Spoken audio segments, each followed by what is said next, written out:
Everyone is probably familiar with Murphy's Law, which states that anything which can go wrong will go wrong. However, there are many such laws, known as eponymous laws, which are sayings, adages, or truisms which have been attributed to people over the years. These are not hard and fast mathematical or physical laws, but rather are general truths which can help you see and understand the world better, and they're usually named after someone. Get to know the world of eponymous laws on this episode of Everything Everywhere Daily.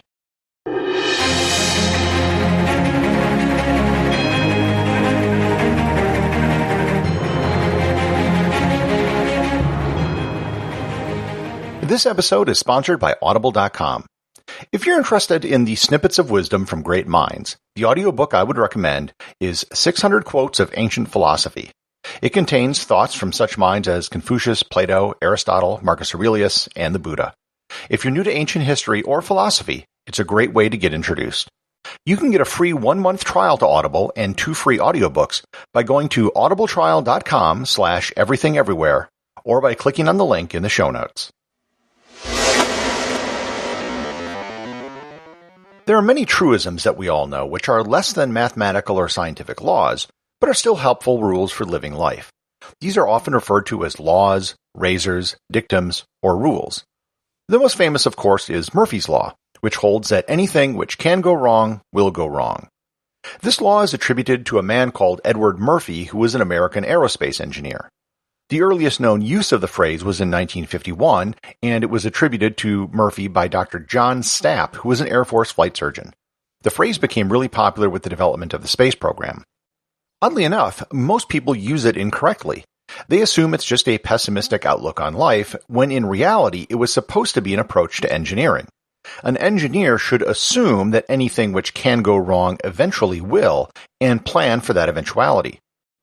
Of course, there's evidence that Murphy didn't in fact invent the law, of which there has been some form floating around engineering circles since the late 19th century.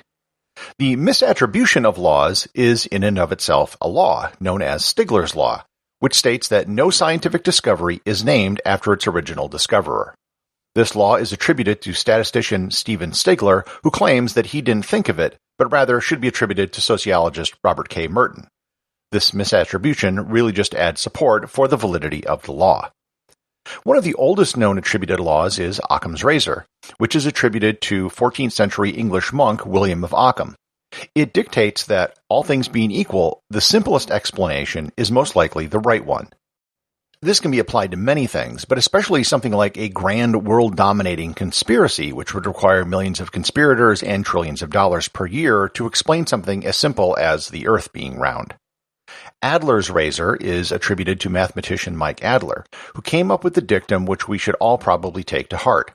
It states, "What cannot be settled by experiment is not worth debating." It's incredible how much time is spent by people arguing about things that can never be conclusively resolved.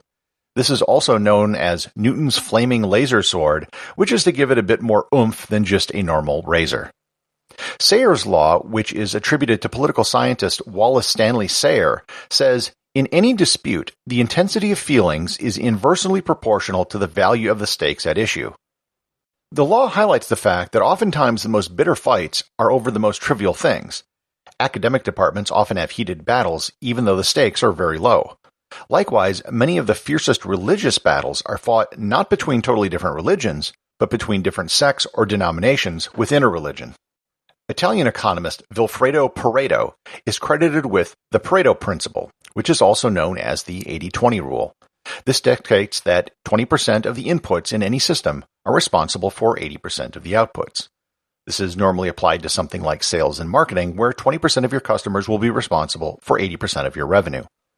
Professor and author Lawrence J. Peter is credited with the Peter Principle, which states that in a hierarchy, every employee tends to rise to their level of incompetence. We've probably all seen this in action. A good computer programmer is rewarded with a raise to a promotion where they have to manage other programmers, but their skill is in writing code, not in managing people. Alternatively, a good teacher might be promoted to become an administrator, which requires a completely different set of skills than the ones which got them the job. Parkinson's law comes from a 1955 essay by Cyril Northcote Parkinson in The Economist magazine, which notes that work expands to fill the time available for its completion. I know this myself almost every day when working on this podcast. No matter how much or little time I give myself to get a show out the door, I will use all of it. The Shirky Principle was named after technology pundit Clay Shirky by Wired magazine editor Kevin Kelly. It states that institutions will try to preserve the problem to which they are the solution. Many institutions are founded with the best intentions. Over time, they develop their own bureaucracy and institutional inertia, which seeks to protect its own existence more than solving the problem that they were originally created for. Case in point, the Rural Electrification Administration, which was created during the New Deal to bring electricity to rural areas, still exists, even though the problem of rural electrification was solved decades ago. The Rosenthal Effect, also known as the Pygmalion Effect, dictates that higher expectations lead to an increase in performance, or low expectations lead to a decrease in performance. Psychologist Robert Rosenthal stipulated that expectations can become self-fulfilling prophecies. If you expect a student to get A's, there's a good chance they will get A's. And if you only expect a student to pass, they will do the minimum amount of work just to pass. Science fiction author Arthur C. Clarke has 3 laws named after him, 2 of which are worth mentioning. Clarke's first law states that when a distinguished but elderly scientist states that something is possible, they are almost certainly right. When they state that something is impossible, they are very probably wrong.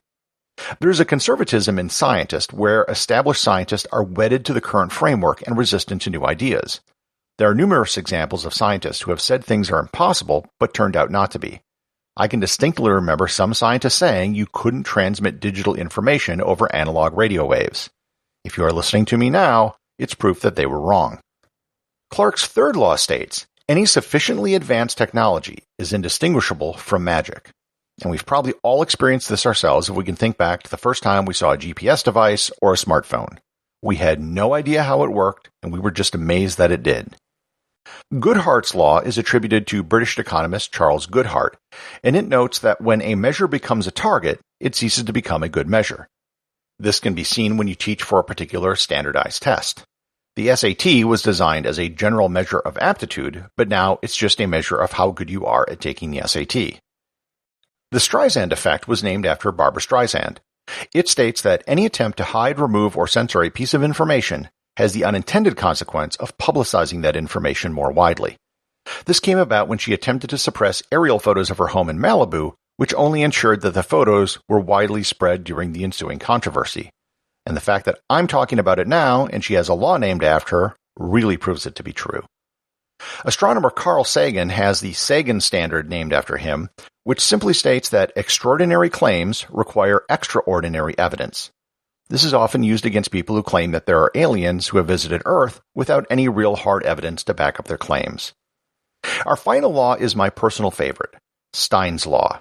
It was set down in 1976 by economist Herbert Stein. In its simplest form, it notes that if something can't go on forever, it won't. Back in the 1990s, the dot-com bubble was inflating the price of stocks, and everyone knew that the values weren't sustainable. And they were right. The prices couldn't stay inflated forever, and they didn't. Executive producer of Everything Everywhere Daily is James Makkyla. Today's review comes from Lars Head Supernormal in Great Britain. They write, "Bravo! As a curious person in both senses, this appeals. Pretty much covers the things I like. Very informative and entertaining. Good job." Thank you, Lars Head Supernormal, and thank all of you who've left reviews over at Apple Podcast, and for those of you who support the show over at patreon.com, where I'll be uploading a new desktop and smartphone wallpaper for the month of September.